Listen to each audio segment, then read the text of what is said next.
अब देखिए कि ये नीतीश कुमार ने आनंद मोहन सिंह की मदद कैसे की और कैसे उनके साथ अपनी दोस्ती निभाई। असल में हर राज्य में कानूनी सजा को लेकर एक जेल मैनुअल होता है जिसमें सजा से जुड़े तमाम प्रावधान और नियमों का उल्लेख होता है। और इसी तरह से बिहार में भी एक जेल मैनुअल है जिसे बिहार पुलिस जेल मैनुअल्स कहते हैं। इसके रूल नंबर 481 के पहले भाग के पहले खंड में लिखा है कि अगर कोई व्यक्ति किसी सरकारी अफसर की ऑन ड्यूटी हत्या करता है तो उस व्यक्ति को उम्र कैद की सजा के दौरान 20 साल से पहले जेल से रिहा नहीं किया जा सकता। यानी अगर उसकी सजा को कम भी करना है, रिहा भी करना है, तो 20 साल से पहले रिहा नहीं हो सकता। मिनिमम जो उसका जो समय अवधि है वो 20 साल है। यानी ऐसे अपराधी की प्रीमेच्योर रिलीज पर तभी विचार होगा जब वो 20 साल की सजा पूरी कर चुका होगा। विचार भी तब होगा जब 20 साल की सजा पूरी हो जाएगी। और आनंद मोहन सिंह ने अभी तक 16 साल जेल की सजा पूरी कर ली है और इस नाते से वो अभी जेल से रिहा नहीं हो सकता था। उसे कम से कम 4 साल और जेल में रहना था और तब उसके ऊपर विचार होता। हमारे नजरिए से तो विचार करने के बाद भी ऐसे व्यक्ति को कभी जेल से बाहर छोड़ना ही नहीं चाहिए। आजीवन कारावास का मतलब है आजीवन कारावास। लेकिन इसी महीने की 10 तारीख को बिहार के गृह मंत्रालय ने एक अधिसूचना जारी की जिसमें जेल मैनुअल के इसी रूल नंबर 481 को बदल दिया गया और इस नियम से उस क्लॉज को हटा दिया गया जिसमें लिखा था कि अगर किसी अपराधी ने किसी सरकारी अफसर की ऑन ड्यूटी हत्या की है तो उसकी प्रीमेच्योर रिलीज पर तब तक विचार नहीं हो सकता जब तक वो जेल में उम्र कैद की सजा के 20 साल पूरे नहीं कर लेता। यानी ये जो क्लॉज था इस नियम को ही हटा दिया। नियम को इसलिए हटाया क्योंकि इस नियम के तहत ही आनंद मोहन सिंह जेल में रहता और जब नियम ही हट गया तो वो जेल से बाहर आ सकता है। लेकिन बिहार के गृह मंत्रालय ने इस नियम को खत्म कर दिया। और आपको पता है कि बिहार के किस गृह मंत्री ने ऐसा किया है?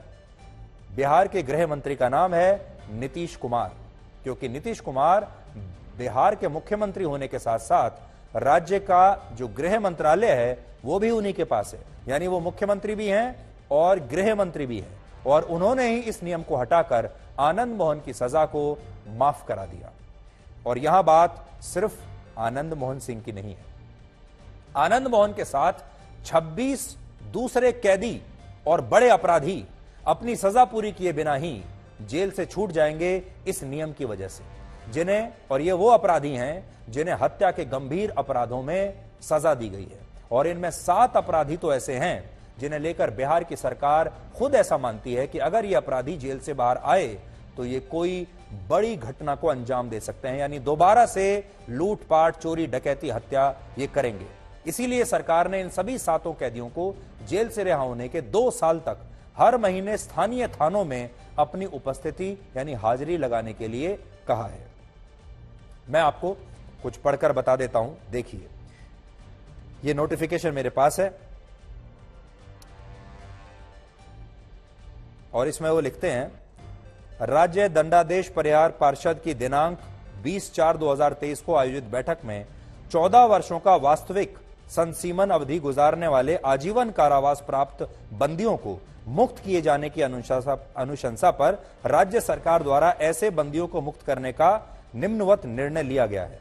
निम्नलिखित बंदी जो राज्य के विभिन्न कारागारों में संसीमित हैं तथा 14 वर्षों का जिन्होंने सजा भुगत ली है, अब उन्हें मुक्त किया जाता है। और साथ में मेरे पास वो पूरी लिस्ट है जो आपकी स्क्रीन पर भी चल रही है, मैं भी आज वो लेकर आया हूं। और ये कुल मिलाकर 27 लोग हैं जिन्हें रिहा किया जा रहा है इस नियम के तहत। और इस 27 में एक आनंद मोहन सिंह है। यानी आनंद मोहन सिंह को रिहा करने के चक्कर में 26 और खतरनाक अपराधियों को रिहा करना पड़ रहा है। और इनमें से 7 तो ऐसे हैं जिन पर सरकार खुद कह रही है कि इन्हें, देखिए, जैसे पप्पू सिंह उर्फ राजीव रंजन सिंह, बंदी 2 वर्ष तक प्रत्येक माह स्थानीय थाने पर अपनी उपस्थिति दर्ज कराएंगे। अशोक यादव एक और अपराधी हैं, बंदी 2 वर्ष तक प्रत्येक माह स्थानीय थाने पर अपनी उपस्थिति दर्ज कराएंगे। सबके सामने ये लिखा हुआ है। यानी इतने खतरनाक अपराधी हैं कि इनसे अब भी रिहा करने के बाद भी कहा जा रहा है कि थाने में 2 साल तक हर महीने अपनी हाजिरी देनी है। नीतीश कुमार ने जिस कानून को बदला उसकी वजह से अब आनंद मोहन इसी महीने 27 अप्रैल को हमेशा के लिए जेल से रिहा हो जाएगा, आजाद हो जाएगा।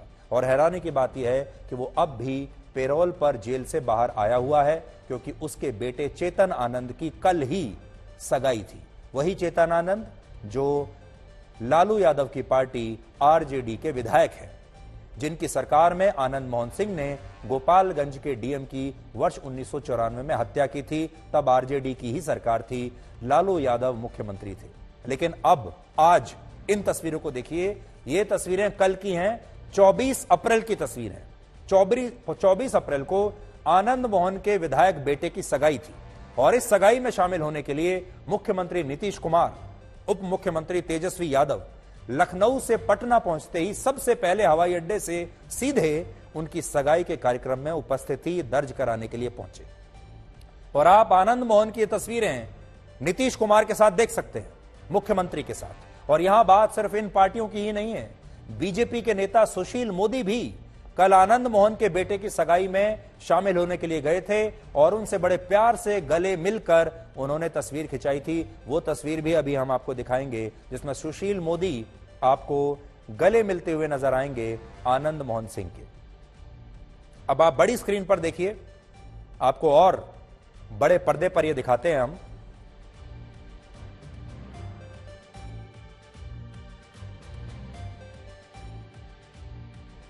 सगाई का मौका है, नीतीश कुमार मुख्यमंत्री, उप मुख्यमंत्री और देखिए सुशील मोदी साहब आनंद मोहन सिंह के साथ गले लगते हुए। सोचिए, अगर राजनीतिक पार्टियां एक आईएएस ऑफिसर की ऑन ड्यूटी हत्या करने वाले एक अपराधी को, एक माफिया को गले लगा रहे हैं उनके नेता खुलेआम, तो इसका क्या मतलब है? उस राज्य की जनता और इस देश की जनता इसका क्या मतलब निकालेगी? इसका मतलब यह है कि ये पार्टियां वोट के लिए अपराध की सोशल इंजीनियरिंग को बुरा नहीं मानती। इससे पहले आपने राजनीति में सोशल इंजीनियरिंग देखी होगी कि कैसे दो जातियों को मिलाकर वोट बैंक बढ़ाया जाता है, वोट बैंक को उसका विस्तार किया जाता है। लेकिन अगर अपराधी किसी एक खास धर्म का होता है, अपराधी किसी एक खास जाति का होता है और ऐसा लगता है नेताओं को कि इस अपराधी का अपनी जाति या धर्म के वोटर्स पर काफी होल्ड है, ये मदद कर सकता है चुनाव में, तो फिर नेता उसके साथ गले लगने को बुरा नहीं मानते और उससे दोस्ती निभा लेते हैं। ये आज आपने देख लिया, चाहे किसी धर्म का हो, किसी जाति का हो। और मुख्यमंत्री नीतीश कुमार ने तो इसी साल जनवरी के महीने में यह कहा था कि वो आनंद मोहन के लिए नियम को बदल देंगे। यानी आज इतने बड़े बड़े अपराधियों के लिए सरकारें नियम तक बदलने को तैयार हो रही हैं। अब हम उन लोगों से पूछना चाहते हैं जो कहते हैं संविधान खतरे में है, जो कहते हैं लोकतंत्र खतरे में है, जो कहते हैं अदालतों को बंद कर देना चाहिए, पुलिस थानों में ताला लगा देना चाहिए, आज उनसे हम ये पूछना चाहते हैं कि इस मामले पर वो क्या कहेंगे। तो कुछ पता नहीं है जी, रहो, शांत रहो।